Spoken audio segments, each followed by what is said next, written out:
You want to support Roland Martin Unfiltered? Be sure to join our Bring the Funk fan club. Every dollar that you give to us supports our daily digital show. There's only one daily digital show out here that keeps it black and keep it real as Roland Martin Unfiltered. Support the Roland Martin Unfiltered daily digital show by going to RolandMartinUnfiltered.com. You can make this possible. You are aware of certain kinds of protesters, but in Michigan, when protesters carry guns and Confederate flags and swastikas and call for the governor of Michigan to be beheaded and shot and lynched, somehow you're not aware of that. Somehow you didn't know about it, so you didn't send federal agents in to do to the president's supporters what you did to the president's protesters. So the point I'm trying to make here, Mr. Barr, that I think is very important for the country to understand is that there is a real discrepancy in how you react as the Attorney General, the top cop in this country, when white men with swastikas storm a government building with guns. There is no need for the president to, quote, activate you because they're getting the president's personal agenda done. But when black people and people of color protest police brutality, systemic racism, and the president's very own lack of response to those critical issues, then you forcibly remove them with armed federal officers, pepper bombs, because they are considered terrorists by the president. You take an aggressive approach to Black Lives Matter protests, but not to right-wing extremists threatening to lynch a governor if it's for the president's benefit. Did I get it right, Mr. Barr?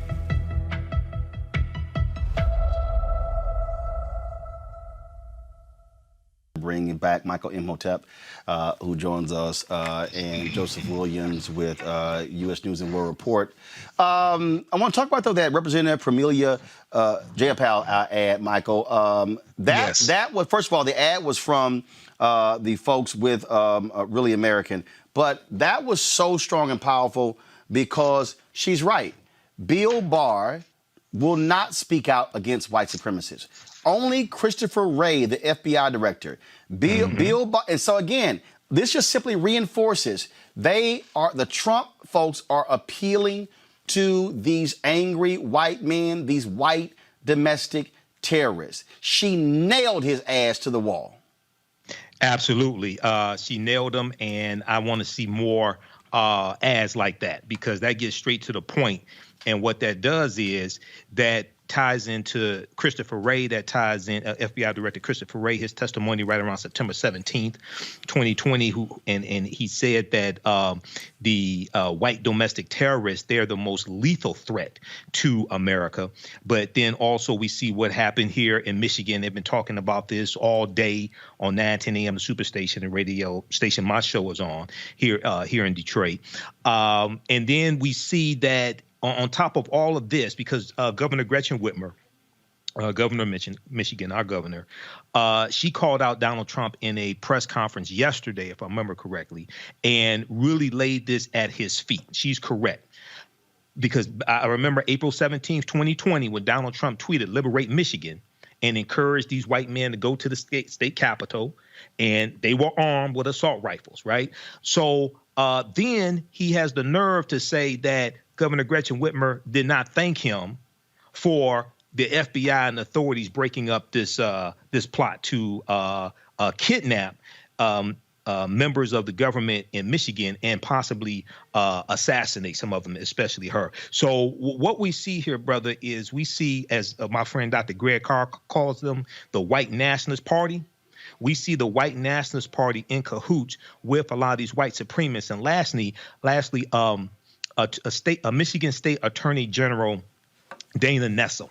She was interviewed by Katie Tur on MSNBC, and she did some other interviews, also CBS News.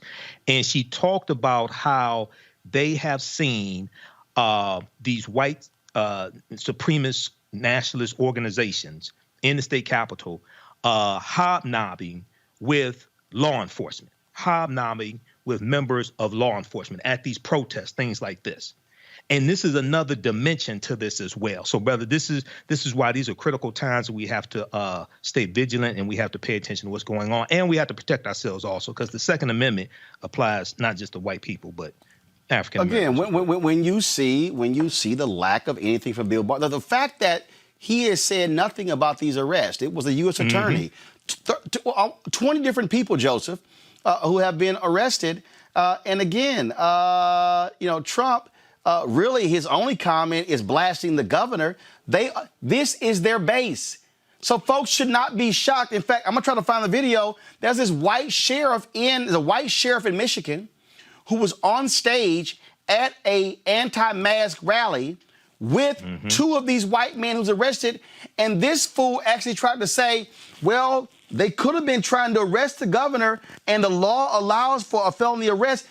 A white sheriff is literally trying to come up with a defense for these white domestic terrorists. Joseph. Well, it's not anything new. I mean, we've seen this throughout Trump's presidency. I mean, think about some of the bizarre statements that he's made, including on the death of George Floyd. He said George Floyd would be happy that he signed a bill, that George Floyd was it was a tragic death, but, things happen. This has been a pattern. And as far as the nexus between law enforcement and white supremacy, that one goes back for a long time, too. Yep. Think about the people who were involved in a lot of the civil rights murders. Many of them wore stars and badges on their chests. Think about the militiamen who shot two people during the protests in Michigan. It's not unusual. And the problem here is that we've got so many guns in the population that anybody can take up arms and nobody will blink an eye. And I think also the problem here is the fact that if we had a functional Justice Department, if we had a functional presidency and an executive branch, we would not have necessarily these problems with militiamen running around thinking that they're going to kidnap politicians and overturn the state and spark what they think is a revolution. I mean, that's not how it goes. So I think that one of the things we need to do is look back hard at the Justice Department. Look back hard at what they're doing and what they're not doing and what the Trump administration is keeping them from doing. Look at what Bill Barr has done. Look at what members of Congress on the Republican side, on the Judiciary Committee, and those sorts of assignments have done. I think by the time this presidency is over, we're going to have seen a lot of stuff under the rug that will just blow our minds. Not like what we've seen already hasn't been bad enough. We're going to find out a lot of things and a lot of close calls that we had that nobody really addressed and that probably some people would have taken to the grave if they'd been able to. It's going to be a long time cleaning up after this one. And I think also, Michael, I think what we have to recognize is that there is going to have to be a true reckoning. What I mean by a true reckoning, I don't think people understand how white supremacists and these folks have infiltrated law enforcement, have infiltrated the Marine. There has to be a purge. There has to be a massive purge in this country. We had the woman on with the group where they discovered this private Facebook chat group where these cops were hurling racist, sexist messages around. And these were cops from police departments all across the country. And so we have to understand that. We did the story, it was a Louisiana TV station, I think it was out of Baton Rouge, did a story on a member of a drug task force, a state trooper who called another cop the N-word, and that officer still has his job and is still undercover in New Orleans. This station went so far as to publish this guy's photo and name because they were saying, what do you think? If he called a black man who's a fellow cop the N-word, could he very well railroad black folks in his cases? That's the kind of stuff that we have to understand is going on in this country. Absolutely. And when we look at this history of policing, and in addition to being the host of the African History Network show, I'm also a historian.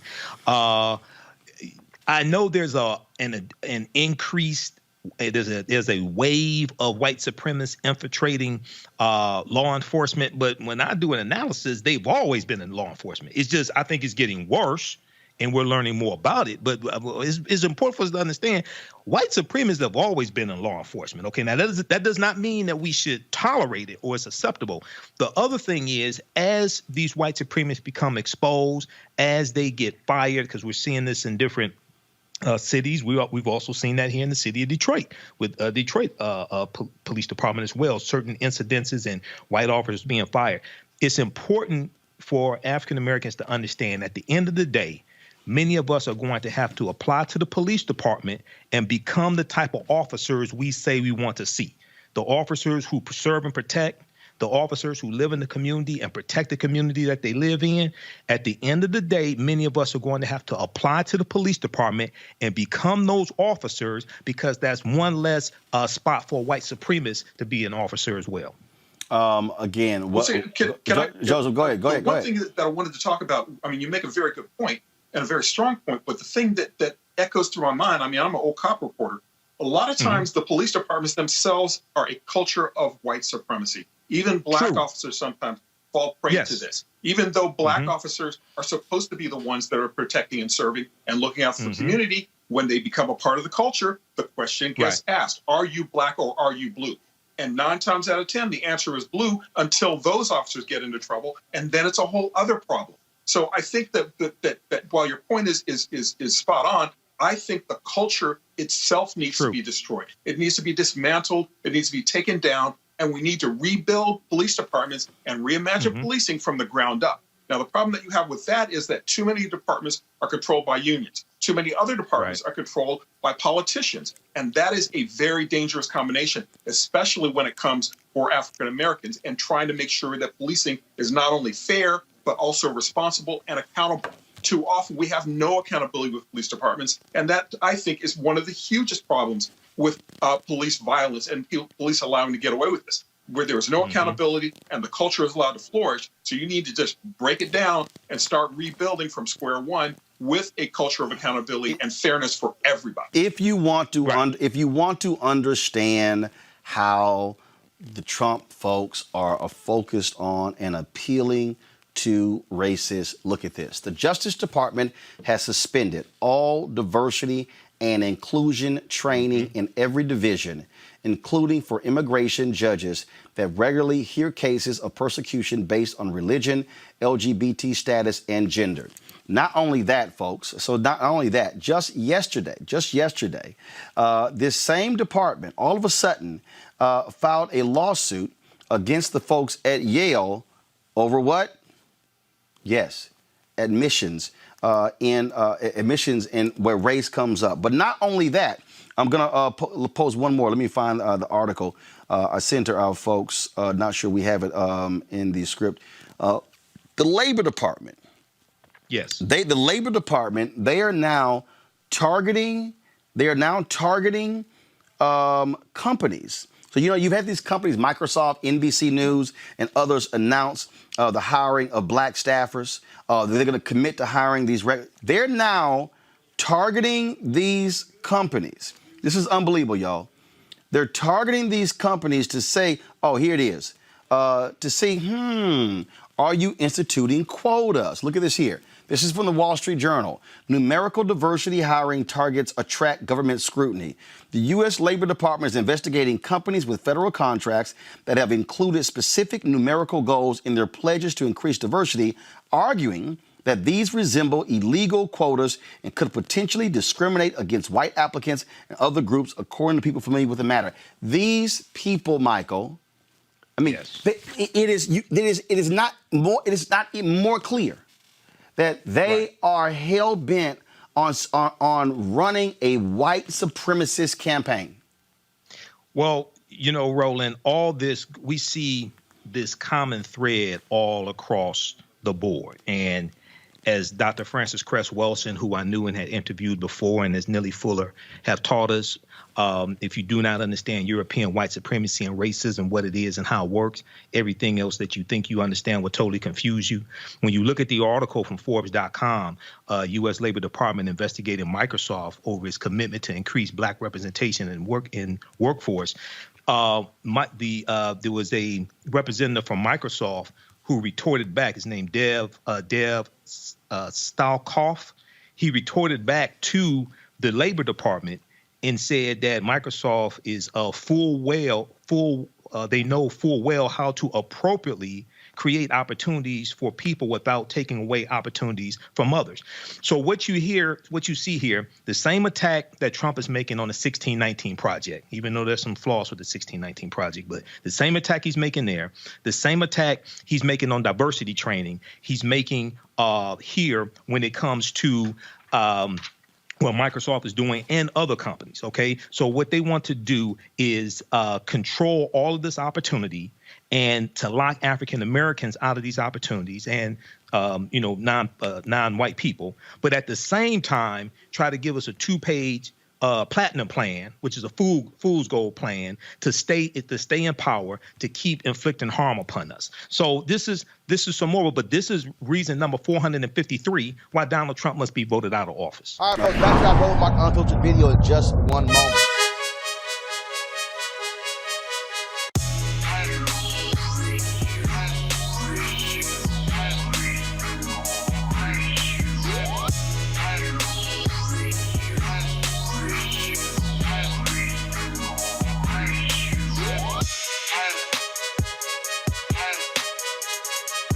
All right, the folks at Ceek.com, black-owned company founded by Mary Spio. They, of course, a virtual reality company. You can check out their content at Ceek.com, Ceek.com. You can do so, of course, with these VR headsets. You can look at it, of course, on your regular device or your pad or your computer. But if you want to experience being in the room, you can use this headset right here. All you simply do is just pop in your cell phone in here, pop it on, and then put this headset on, and you can literally experience their content in virtual reality. And so allows for you to do a 360-degree view of the room. But also, folks, they have the 360-degree 4D headphones right here. These are Bluetooth headphones. They have complete surround sound in terms of as you hear the particular music.